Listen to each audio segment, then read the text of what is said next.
Hello friends. Hello. Welcome to our channel Fable Scrabble. And this is me, Shalu. Sweet सी शालू. तो कैसे हैं आप लोग? अच्छा, आपका फेवरेट म्यूजिकल इंस्ट्रूमेंट कौन सा है? मेरे लाबू के पास तो बस एक ही ऑप्शन है, कीबोर्ड. मुझे तो आज ढोल बजाने का बहुत मन कर रहा है. क्यों? अरे रुको, थोड़ी देर में आपको भी यही मन करेगा, क्योंकि आज हम जो कहानी पढ़कर आपको सुनाने आए हैं उसका नाम है ढोल की बोल. अच्छा, पता है यह कहानी हमने कहाँ से पढ़ी? एक किताब है कहानियों की, नाम पंचतंत्र. बहुत समय पहले जब किताबें छपती भी नहीं थी, तब विष्णु शर्मा नाम के एक विद्वान ने राजा के 3 राजकुमारों को पढ़ाने के लिए ये कहानियां बनाई थी, जिन्हें बाद में पंचतंत्र नाम की एक किताब के रूप में छाप दिया गया. हम वही पंचतंत्र की कहानियां पढ़कर आए हैं और आज उसमें से ही हम आपको सुनाएंगे ढोल की बोल. तो चलो फटाफट से कहानी शुरू करते हैं. रहता था एक गीदड़ घने वन में. उछल उछल के वो घूमा करता पूरे जंगल में. अक्सर ही शेर के पीछे पीछे आता जाता था. शेर खाकर जो छोड़ देता, उसी मांस हड्डी को चाट चाट के खाता था. पूरे दिन वह जंगल में इधर उधर घूमा करता था, पर सारे बड़े जंगली जानवरों से वो डरता था. बड़े जानवरों की दहाड़ सुन छप छिप जाया करता था और छोटे जानवरों के सामने बहादुरी की डींगे भरता था. जंगल किनारे एक चंचल निर्मल नदी बहा करती थी. जंगल के सारे जानवरों की वह प्यास बुझाया करती थी. गीदड़ एक दिन जब पहुंचा नदी किनारे पानी पीने, कुछ शरारत सूझी और वह कूद गया नदी में. घंटों तक छप छप करके नदी में तैरता रहा. फिर बाहर निकला और वहीं पेड़ के नीचे सो गया. कुछ कोलाहल हुआ नदी में और गीदड़ की नींद टूट गई. जो दृश्य देखा सामने, आंखें फटी की फटी रह गई.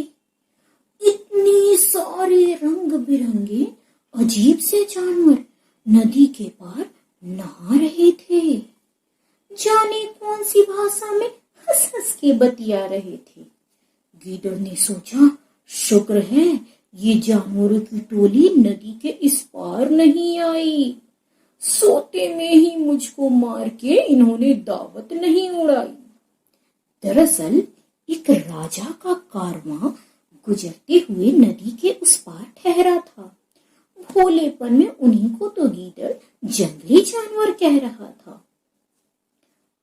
उस वक्त तो गीदड़ डर के वहां से भाग गया, पर उनको देखने फिर छिप कर नदी के पास गया. देखा तो उस ओर नदी की कोई नजर नहीं आया. सारे अजनबी जानवर चले गए. सोच उसे तसल्ली आया. जैसे ही वह पानी पीने लगा, ढम ढम सा कुछ शोर आया. ये कौन बोला, ये कौन बोला? सोच के गीदड़ का मन घबराया. पेड़ की ओट जाकर देखा.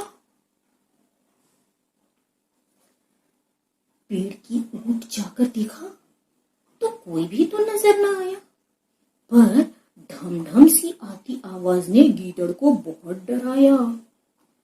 अगले दिन तो पूरे जंगल में इस आवाज की चर्चा थी. ये किसकी है आवाज? सबको जानने की उत्सुकता थी. गीदड़ ने सोचा, यदि नदी पार से मैं पता लगा कर आऊंगा तब तो महाराजा शेर का सबसे खास बन जाऊंगा। फिर तो वे देंगे मुझको बहुत सम्मान, जंगल में भी बढ़ जाएगा मेरा मान। नदी पार करने के बारे में वो सोचने लगा, पर मन में तो डर बहुत लगता था। जाने वो कितना बड़ा जानवर हो, क्या पता गीदड़ का ही शिकार करता। जो भी हो, मैं छुपकर दूर से ही उसे देख आऊंगा। था तो लगा लूं उसकी शक्ति की, फिर शेर से उसका शिकार कराऊंगा। यह सोचकर गीदड़ नदी पार करने चल दिया। धम धम करके गरजते जानवर का पता लगाने चल दिया। नदी पार करके जब दूसरी ओर आया, थोड़ी दूर पर ही एक बड़ा सा ढोल पाया। हवा से हिलती डुलती टहनियां जब ढोल पर पड़ती थी, ढोल से तभी ठम की तेज आवाज निकलती थी। गलती से वहां छूट गया होगा राजा का ढोल, पर बेचारे गीदड़ को क्या पता उसका पोल। वह सोच रहा, अजीब जानवर है जो इतनी जोर से गरजता है, पर मुझको तो इसका मुंह कहीं दिखाई नहीं पड़ता है।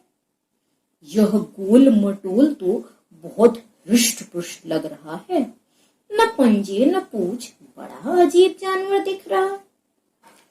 बड़ी देर तक पेड़ की ओट से वह ढोल को देखता रहा। पास जाऊं या न जाऊं, मन ही मन सोचता रहा। न हिलता है न डुलता है, बस बैठकर शोर करता है। मुझे तो यह बहुत सीधा जानवर लगता है। कुछ ऐसा सोचकर गीदड़ ढोल के और करीब गया।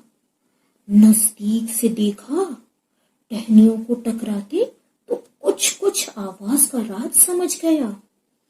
गीदड़ ने ढोल को हल्के से मार के देखा।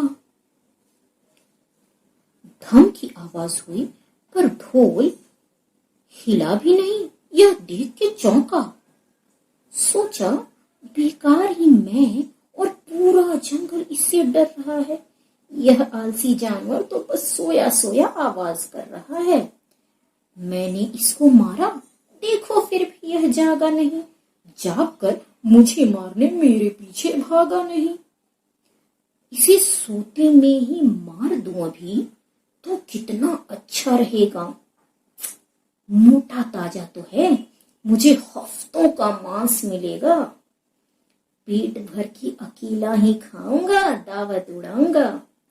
उस पार जाकर फिर बहादुरी की कहानी सुनाऊंगा। गीदड़ झपटा ढोल पर, उसके 2 दांत टूट गए।